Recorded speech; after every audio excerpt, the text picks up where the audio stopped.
કેમ છો વિદ્યાર્થી મિત્રો? મજામાં છો ને? ઘણા વિદ્યાર્થીઓની ધોરણ 11ની પરીક્ષા પતી ગઈ હશે. ઘણા વિદ્યાર્થીઓની એક્ઝામ ચાલી રહી છે. હવે તમે ધોરણ 12માં આવી જશો. તો વિદ્યાર્થી મિત્રો, આજથી આપણે ધોરણ 12નું ભણવાનું ચાલુ કરી દઈશું. ધોરણ 12ની અંદર તમારી એક્ઝામમાં 50 માર્ક્સના MCQ હોય છે, 50 માર્ક્સના MCQs હોય છે, મલ્ટિપલ ચોઇસ ક્વેશ્ચન હોય છે, 50 માર્કના શું હોય છે? MCQs હોય છે. દરેકનો 1 માર્ક, દરેકનો 1 માર્ક હોય એવા 50 MCQs. બરાબર? એને પાર્ટ A કહેવામાં આવે છે, પાર્ટ A. અને આ તમારે જે સોલ્વ કરવાના હોય છે એક્ઝામમાં MCQ, એનો સમય આપવામાં આવે છે 60 મિનિટ્સ. 60 મિનિટમાં તમારે 50 MCQ સોલ્વ કરવાના છે. મીન્સ 1.2 મિનિટમાં તમારો એક MCQ સોલ્વ થાય. એનો મતલબ આવો થયો. બરાબર? પણ એક્ઝામની અંદર MCQ કોઈક નોલેજ બેઝ હોય તો એનો આન્સર તમે ફટાક દઈને ટીક કરી દો. કોઈકમાં ટાઈમ લાગે એટલે ટાઈમસર પણ થઈ જાય. ઓકે, તો 50 MCQs હોય છે. 50 માર્કનું પેપર છે. ઓબ્જેક્ટિવ તમને OMR શીટ આપશે, જેવી રીતે કમ્પ્યુટરના પેપરમાં તમને OMR શીટ આપે છે, અને એ તમારે OMR શીટની ભરવાની હોય છે, આન્સર એમાં ભરવાના હોય છે, અને એનો સમય હોય છે 60 માર્ક્સ. બરાબર? એના પછી તમને પાર્ટ B હોય છે. જે પાર્ટ B છે એ તમારું સબ્જેક્ટિવ પેપર છે. Subjective means what? દાખલા છે. એમાં સમ્સ, એની અંદર દાખલા સમ્સ હશે, એ તમારે ગણવાના હોય છે. હવે આ સમ્સ ની અંદર તેમાં સેક્શન A હોય છે, સેક્શન A, સેક્શન B અને સેક્શન C. સેક્શન A ની અંદર તમારે 2 માર્કના ક્વેશ્ચન હોય છે. 2 માર્કના 8 પ્રશ્નો સોલ્વ કરવાના હોય છે. 2 માર્ક્સના 8 પ્રશ્નો સોલ્વ કરવાના હોય છે. અને તમને કેટલા લખવાના હોય? તો કે 12 માંથી 8. તમને જનરલ ઓપ્શન સ્ટુડન્ટ આપવામાં આવે છે. અત્યારની જે પેપર સ્ટાઇલ છે કાફી ઈઝી થઈ ગઈ છે. તમારી પાસે 12 ક્વેશ્ચન છે અને એમાંથી તમારે 8 ક્વેશ્ચન સોલ્વ કરવાના છે, અને એના માર્ક છે 8 to the 16. એટલે સેક્શન B ની અંદર 3 માર્ક્સના ક્વેશ્ચન હોય છે, અને 3 માર્ક્સના તમારે 6 પ્રશ્નો સોલ્વ કરવાના હોય છે. એટલે એની અંદર તમારે 9 માંથી 6 ક્વેશ્ચન સોલ્વ કરવાના હોય છે, અને એના માર્ક થયા 18. એ જ રીતે સેક્શન C ની અંદર 4 માર્કના ક્વેશ્ચન સોલ્વ કરવાના હોય છે. 4 માર્ક્સના તમારે 4 પ્રશ્ન સોલ્વ કરવાના હોય છે, દાખલા, અને એ તમારે હોય છે 6 માંથી 4. 6 માંથી કોઈ પણ 4 પ્રશ્નોના જવાબ તમારે લખવાના હોય છે, અને એના ગુણ થયા 16. તો 6, 8 and 6, 14 and 6, 20, carry 2 and 2 plus 3 is 5. તો આ રીતે તમારા 50 માર્ક હોય છે. અને આ જે 50 માર્કનું પેપર લખવા માટેનો તમારો સમય હોય છે એ 2 કલાકનો હોય છે, 2 hours હોય છે. અને 50 ઓબ્જેક્ટિવ લખવાના હોય છે, એના માટેનો સમય તમને 1 hour આપવામાં આવે છે. સાથે સાથે આ જે છે ઓબ્જેક્ટિવ, સબ્જેક્ટિવ, મોટે ભાગે બધું જ સબ્જેક્ટિવ તો આખું પેપર ટેક્સ્ટ બુક માંથી જ આવે છે. આ જે 50 માર્કનું પેપર છે આખું ટેક્સ્ટ બુકનો જ હોય છે, અને એકાદ દાખલો જો 12નો પૂછ્યો હોય તો તમારા જનરલ ઓપ્શન આપેલા છે એમાંથી નીકળી જશે. ઇવન ઓબ્જેક્ટિવ પણ ટેક્સ્ટ બુકના જ હોય છે. મોટાભાગના ઘણા બધા જે છે એ ટેક્સ્ટ બુકમાંથી ડાયરેક્ટ લીધા હોય, અથવા તો ટેક્સ્ટ બુકની એક્સરસાઇઝમાંથી એને ટ્વિસ્ટ કરીને મૂકેલા હોય, અથવા તો એ દાખલાને MCQમાં ફેરવીને મૂક્યો હોય. અને થોડા 10% 10 MCQ તો થોડા એવા હાર્ડ પૂછે છે, તો એના માટે તમારે થોડી મહેનત કરવી પડે. તમારે વિદ્યાર્થી મિત્રો શું કરવાનું, તમારે વર્ષ દરમિયાન તમારે 5 વખત તમારી ટેક્સ્ટબુક ગણાઈ જવી જોઈએ. કેટલી વખત? 5 ટાઈમ્સ. તમે જ્યારે પહેલી વાર ટેક્સ્ટબુક કરો ત્યારે તમારા ક્વેશ્ચન પર 1 ટીક લગાવી દેશો. બીજી વખત ફરી ટેક્સ્ટબુક કોઈક વાર રિવિઝન કરો તો ફરી ટીક લગાવી દેજો. એટલે એક્ઝામ આવે ત્યાં સુધીમાં તમારે ટેક્સ્ટબુકમાં દરેક ક્વેશ્ચન પર 5 ટીક્સ લાગેલી હોવી જોઈએ. અને જો 5 ટીક લાગેલી હોય એટલે કે તમે 5 વાર રિવિઝન કર્યું હોય તો તમને એક્ઝામમાં બધું જ આવડશે, ક્યારેય પ્રોબ્લેમ પડે નહીં, તમારા બધા ઓબ્જેક્ટિવ પણ સોલ્વ થઈ જશે. તો વિદ્યાર્થી મિત્રો, ટેક્સ્ટબુક જ બેઝ છે અને ટેક્સ્ટબુક આપણે ગણવાની છે. અને જે 12th નું મેથ્સ છે એ 11th કરતા વિદ્યાર્થી મિત્રો ઇઝી છે. 11th માં બેઝ હતો ને એટલે થોડું ટફ લાગતું હશે, પણ 12th માં ઇઝી છે, બરાબર. અને જેવી રીતે આપણે 9th સ્ટાન્ડર્ડની અંદર મેથ્સ કર્યું હતું, મેથ્સ કેટલું હાર્ડ લાગતું હતું ને 9th નું મેથ્સ અને સાયન્સ, પણ 10th કેવું હતું? ઇઝી હતું. એવી રીતે અહીંયા 12th પણ ઘણું ઇઝી છે.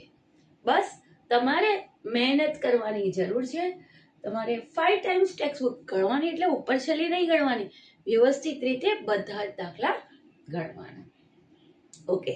આની સાથે સાથે વિદ્યાર્થી મિત્રો, દરેક ચેપ્ટરની અંદર જે નવી નવી ફોર્મ્યુલા આવે કે શોર્ટ ટ્રીક આવે કે કોઈ ઇમ્પોર્ટન્ટ નોટ હોય તો એની એક ડાયરી બનાવી દેજો, એની એક નોટબુક બનાવી દેજો, કે જેથી કરીને એ નોટબુકને તમે 15 ડેઝે 15 દિવસે એ નોટબુકને રિવાઇઝ કરી શકો. એટલે તમને બધી ફોર્મ્યુલા યાદ થઈ જાય. નહીં તો તમે આજે ભણ્યા પછી 1.5 મહિના પછી તમે બુક ઓપન કરશો ને તો તમને કંઈ જ આવડશે, બરાબર. એટલે તમને શું છે, એનું રિવિઝન કરવું જરૂરી છે. તો તમે એક નોટબુક બનાવી દેજો કે જેમાં શોર્ટ ટ્રીક હોય, બધી ફોર્મ્યુલા હોય, કે કોઈ ડેફિનેશન હોય, કે કોઈ ઇમ્પોર્ટન્ટ નોટ હોય, એ બધું દરેક ચેપ્ટરનું ચેપ્ટર વાઇઝની એક નોટબુક બનાવી દેજો, કે જેથી કરીને તમે દર 15 દિવસે એ નોટબુકને ઉથલાઈ શકો. ઉપરાંત એક્ઝામને આગલા દિવસે પણ તમે એ નોટબુકને વાંચી શકો. એટલે એક નોટબુક બનાવવાનું રાખજો. અને વિદ્યાર્થી મિત્રો, આમ રોજના પ્લાન કરી લો કે ભાઈ મને MCQ કરવા છે, બરાબર. હું 10 MCQ, એટલીસ્ટ 10 MCQ સોલ્વ કરું. 10 MCQ 12 મિનિટમાં. મેં તમને કીધું કે જે છે 1.2 મિનિટમાં એક MCQ. થોડુંક ટાઈમને સેટ કરીને રોજ 10, અને થોડા દિવસ પછી જ્યારે ચેપ્ટર વધી જાય એટલે રોજના મિનિમમ 20 MCQ સોલ્વ કરવાની હેબિટ બનાવી દો. કેટલા MCQ? 20 MCQ સોલ્વ કરવાની. 20 MCQ કેટલી મિનિટમાં સોલ્વ થવા જોઈએ? 40 મિનિટ્સમાં સોલ્વ થવા જોઈએ. શરૂઆતમાં તમારા 40 ની 24 મિનિટ્સમાં શરૂઆતમાં સોલ્વ નહીં થાય, કેમ કે એક ચેપ્ટરની અંદર જો એ ચેપ્ટરની અંદર સોલ્વ કરીને દાખલાઓને સોલ્વ કરીને ગણવાનું હોય તો એમાં સમય વધારે લાગે. જ્યારે કોક ચેપ્ટર એવું હોય કે જે નોલેજ બેઝ હોય, વ્યાખ્યાની ઉપરથી MCQ બનેલો હોય, તો એ ફટાક દઈને સોલ્વ થાય ત્યાં. એટલે એક્ઝામમાં તો તમારો ટાઈમ સરભર થઈ જાય, પરંતુ આમાં શું છે, આપણી સ્પીડ આવે. એટલે રોજના 20 MCQ ગણવાની તમે આદત રાખશો, કે જેથી કરીને એક્ઝામ આવે એટલે તમારી MCQમાં સ્પીડ આવી જાય. વિદ્યાર્થીઓને બધું પેપરમાં બધા જ MCQ આવડતા હોય, પણ સ્પીડ જ ના આવતી હોય, અને કોઈક દાખલા એટલા બધા એટલું ટ્વિસ્ટ કરીને પૂછેલું હોય ત્યાં ગભરાઈ જાય કે નહીં, આ તો ક્વેશ્ચન જ ખોટો છે, એમ કરવા એમ વિચારે, બરાબર. પણ એ ક્વેશ્ચન તો સાચો જ હોય, પણ આપણે પ્રેક્ટિસ કરી નથી એટલે એ સમયે આપણા દિમાગમાં એ આગળ શું કરવું એ આવતું નથી. એટલે અત્યારથી તમે 20 MCQ ગણવાનું શરૂ કરી દો ને તો તમારી સ્પીડ આવી જશે, અને તમને ક્વેશ્ચનમાં કે દાખલામાં આગળ શું કરવું, શું પૂછ્યું છે ને શું આન્સર MCQમાં ઓપ્શનમાં આપેલો છે એ પ્રમાણે ગણતરી કરવાની ખબર પડશે. ક્યારે ખબર પડે? જો તમે પ્રેક્ટિસ કરી હોય તો. નહીં તો ચોપડી ગણી નાખી બધું આવડે છે અને હું પછી એક્ઝામમાં MCQ લખવા બેસું તો એ મારા બધા MCQ ત્યાં થશે નહીં, અને તમારા 35 MCQ થઈ ને બાકીના છૂટી પણ જાય. એટલે અત્યારથી જ તમે MCQ ગણવાની હેબિટ બનાવી દેજો. ઓકે, સો ટેક્સ્ટ બુક પહેલું થિંગ તમારે ટેક્સ્ટ બુક થોરોલી ગણવાની છે. ટેક્સ્ટ બુક કેટલા ટાઈમ્સ ગણાઈ જવી જોઈએ? એક્ઝામ આવે ત્યાં સુધીમાં 5 વાર ગણાઈ જવી જોઈએ.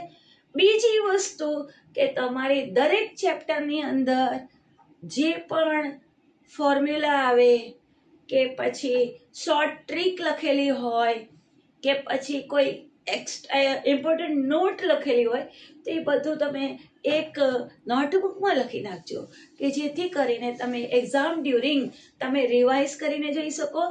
ઇવન એવરી 15 ડેઝમાં પણ એકવાર એ નોટબુકને તમે પાના ફેરવો ને તો તમને એ મગજમાં પાછું રિકેપ થાય. તો 1 મહિના પછી કે 2 મહિના પછી બુક ઓપન કરો ને તો પાછું ફરીથી એકડેકથી ભણવા જેવું થઈ જાય. એટલે તમે રિવિઝન કરવાનું તો રાખશો, બરાબર? અને બસ આટલી વસ્તુ ધ્યાન રાખશો અને રોજના 20 MCQ ગણવાના એટલે ગણવાના જ. ચાહે દર્પણ બુક લઈ લો, BSA લઈ લો, કોઈ પણ બુક લઈ લો, લિબર્ટી લઈ લો, નવનીત લઈ લો, કોઈ પણ બુક લઈ લો, પણ રોજના 20 MCQ ગણવાની હેબિટ બનાવશું. હવે આપણે આગળ દરેક ચેપ્ટરનું કેટલું વેઇટેજ છે એ પણ જોઈ લઈએ. વિડીયો પોઝ કરીને જરા કોપી કરી લેશો.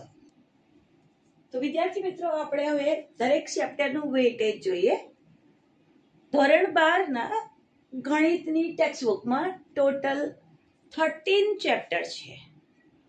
એમાંથી 1 થી 6 ચેપ્ટર છે એ તમારો ભાગ 1 છે, પાર્ટ 1, અને 7 to 13 ચેપ્ટર છે એ છે તમારો પાર્ટ બી, પાર્ટ 2, ભાગ 2 છે, બરાબર? હવે પાર્ટ એ ની અંદર આ જે ચેપ્ટર છે એને આપણે યુનિટમાં ડિવાઈડ કરેલા છે. સંબંધિત વિધેય અને ત્રિકોણમિતીય પ્રતિવિધેય એને યુનિટ 1 લીધું છે, અને યુનિટ 1 ના તમારા કુલ ગુણ છે એ 12 ગુણ છે, બરાબર? એટલે આ બંનેમાંથી ટોટલ 12 ગુણનું પૂછાય છે, બરાબર? વેઇટેજ. અને એમાં જો 3 પાર્ટ એમાં 3 માર્ક્સના MCQ, ત્રિકોણમિતીય પ્રતિવિધિમાં પાર્ટ એમાં 4 માર્કના MCQ. આ પાર્ટ એ મીન્સ MCQs.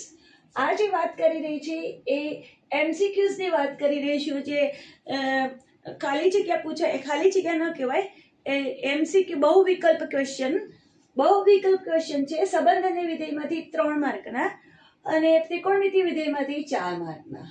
અને પાર્ટ બી માં 3 માર્કનો એક ક્વેશ્ચન, ચેપ્ટર 1 માંથી, પાર્ટ બી માંથી 2 માર્કની માનો, એટલે 3 ને 3 6 અને 6 12, ટોટલ 12 માર્કનું. પરંતુ હવે તમને વિકલ્પ પણ ઓપ્શન આપવામાં આવ્યા છે. એટલે જો ઓપ્શન સાથે આ ચેપ્ટર ગણો તો કેટલા માર્કનું થઈ જાય? 9 માર્કનું. અને આ ઓપ્શન સાથે આ ચેપ્ટર ગણો તો 4 2 6 ને 4 10 માર્કનું, એટલે 19 માર્ક જેવું થઈ ગયું ને. એટલે ઓપ્શન આનામાં હોય છે. ઓકે, એવી રીતે શ્રેણિક અને નિશ્ચય ચેપ્ટર નંબર 3 અને 4 એને યુનિટ 1 લેવામાં આવ્યું છે. વિદ્યાર્થી મિત્રો, આ જે MCQ ના માર્ક્સ લખેલા છે, બરાબર, આનું વેઇટેજ સેમ રહે, પરંતુ કદાચ MCQ એક ઘટાડી પણ શકે, એવું બી બની શકે. કોઈ જગ્યાએ વધે, કોઈ જગ્યાએ ઘટી બી શકે કોઈ ચેપ્ટરનો, પરંતુ એનું વેઇટેજ છે એ સેમ ચાલે. ઓકે, એવી રીતે શ્રેણિક અને નિશ્ચયકની અંદર પણ 4 માર્કના MCQ છે. એને શ્રેણિકમાંથી 3 માર્કનો એક દાખલો અને નિશ્ચયકમાંથી 4 માર્કનો એક દાખલો છે. ઇટ મે બી પોસિબલ કે શ્રેણિકમાંથી 4 માર્કનો દાખલો પૂછી શકે અને એક MCQ ઓછો બી કરી શકે, એવું પણ બની શકે. તો આ ચેપ્ટર નંબર 3 અને 4 માંથી ટોટલ 15 ગુણનું પૂછાવાનું, 15 માર્કનું વેઇટેજ છે. કોનામાંથી? શ્રેણિક અને નિશ્ચય. ટોટલ વેઇટેજ છે 15 માર્કનું પૂછાશે.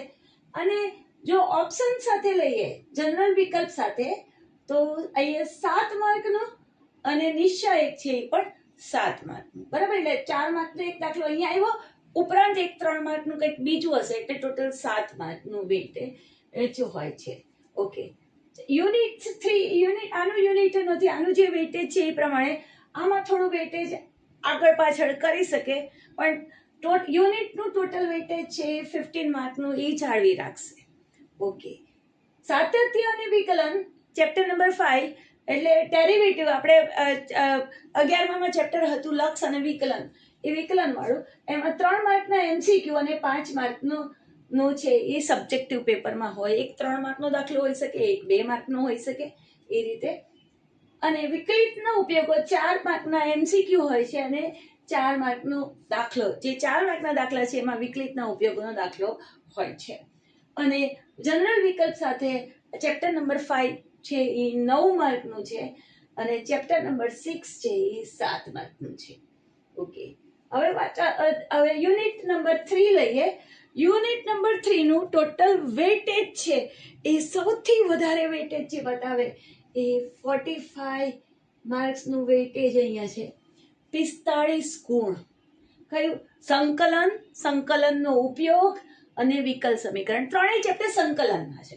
આ 2 ચેપ્ટર છે એ 2 ચેપ્ટર છે એ વિકલનના છે અને આ ચેપ્ટર છે એ સંકલનના છે. આ 5 ચેપ્ટર એ શું કહેવાય? કલન શાસ્ત્ર. આ જે છે એ કલન શાસ્ત્રની અંદર છે, કેલ્ક્યુલસ છે, બરાબર? તો આ કલન શાસ્ત્રના ચેપ્ટર છે અને જે આ 3 ચેપ્ટર છે એનું વેઇટેજ છે 45 ગુણનું. કેટલું બધું વેઇટેજ છે ને! 45 ગુણનું છે. એ સંકલનમાંથી 8 માર્કના MCQ આવે અને 6 માર્કના તમારે દાખલા પૂછાય છે. સંકલનનો ઉપયોગ એક ક્ષેત્રફળ તરીકે હોય છે, એમાં 3 MCQ અને 4 માર્કના દાખલા, બે માર્કના 2 દાખલા હોઈ શકે, બરાબર?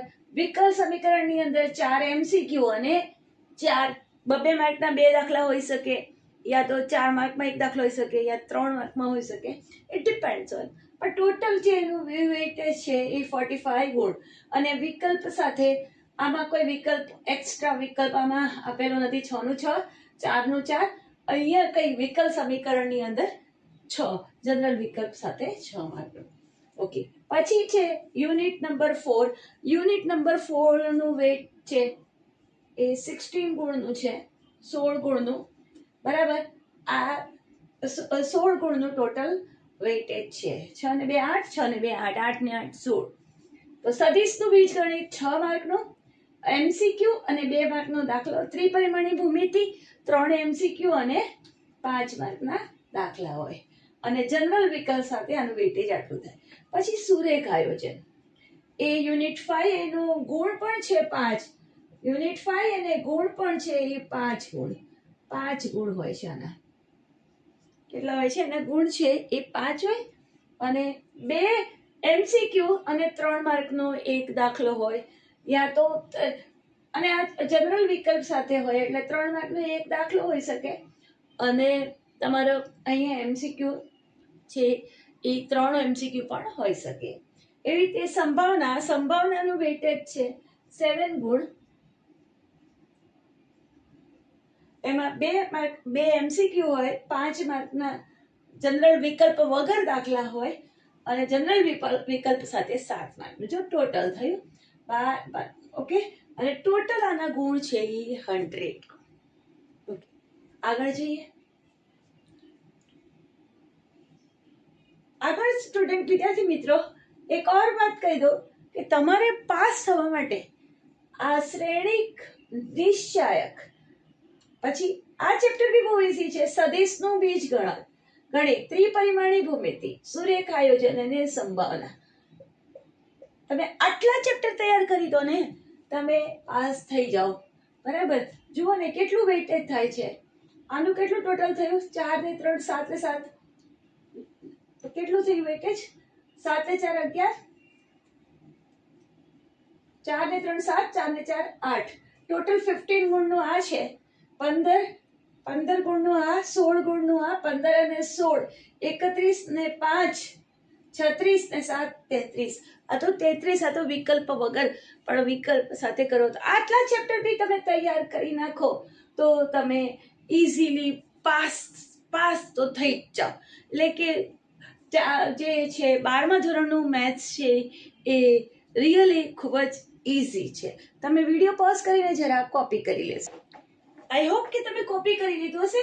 વિદ્યાર્થી મિત્રો, આ જે વેઇટેજ છે યુનિટ 3 નું, સોરી અહીંયા લખવામાં ભૂલ થઈ, આ યુનિટ 3 નું વેઇટેજ છે એ આ બધા જ 5 ચેપ્ટરનું વેઇટેજ છે, કેલ્ક્યુલસનું વેઇટેજ. એટલે જે કલન શાસ્ત્રના ટોપિક છે એ 45 માર્કનો આવે છે. જરા ભૂલ સુધારી લેજો. આ 5 ચેપ્ટર: સાતત્ય, વિકલન, વિકલિતના ઉપયોગો, સંકલન, સંકલનનો ઉપયોગ અને વિકલ સમીકરણ, એ બધું થઈને ટોટલ 45 ગુણનું હોય છે. અને આ જે ચેપ્ટર છે એ 15 ગુણનું, 15 અને 16, 31 ને 5, બરાબર. આ 15 ને 16, 31 ને 5, 36 ને 7, 43, બરાબર. તો આટલા તમારા જે ગુણ છે એ તમારા કેશ ગુણ છે.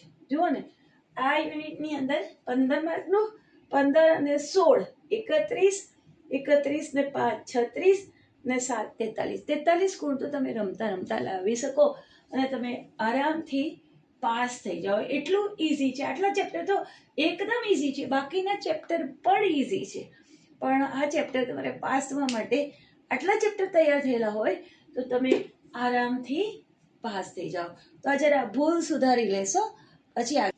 ઓકે, તો તમે ચેન્જ કરી લીધું હશે. અને આ જે વેઇટેજ છે ને વિદ્યાર્થી મિત્રો, એ વિકલ્પ વગર છે, જનરલ વિકલ્પ વગર.